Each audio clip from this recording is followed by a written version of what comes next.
का सोडलंस तिला? हं? सुंगचीला? एकतर माझे आई वडील कन्व्हिन्स नव्हते आमच्या लग्नासाठी. मी त्यांना कन्व्हिन्स केलं आणि आमच्या प्रेमापोटी ते कन्व्हिन्सही झाले. तरीची नवीन अट, लग्नानंतर आई वडिलांबरोबर राहणार नाही असं म्हणाली. मग काय, मी म्हटलं जमणार नाही. का? आजकाल तशी पद्धत आहे. पद्धत? हा, पद्धत म्हणजे लग्नानंतर मतभेद होतात, भांडणं होतात, मग नंतर वेगळं होण्यापेक्षा आधीच तयारी करायची. स्वतःच्या आई वडिलांपासून वेगळं राहायची तयारी करायची? ऑफकोर्स. कोणासाठी? घरासाठी. घर सोडायचं. घरासाठी घर सोडायचं. ज्या आई वडिलांनी रक्ताचं पाणी करून मुलाला मोठं करायचं, त्याचं शिक्षण करायचं, घर उभं करायचं, त्याच मुलांनी त्याच आई वडिलांना सोडून द्यायचं एका मुलीच्या सांगण्यावरून? त्या मुलाच्या सांगण्यावरून मुलगी नाही घर सोडून येत. ती परंपरा आहे. अरे, जशी ती मानता तशी ही पण माना ना. ती मुलगी स्वतःचं घर सोडून दुसऱ्यांच्या घरी येते.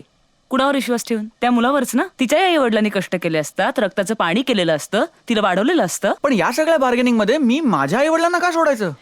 हे बघ, सोडायचं म्हणजे सोडायचं नाही रे. सणासुदीच्या दिवशी, महत्वाच्या दिवशी जाऊन भेटायचं. अच्छा, म्हणजे लग्नानंतर बायको फुल टाइम आणि आई वडील पार्ट टाइम.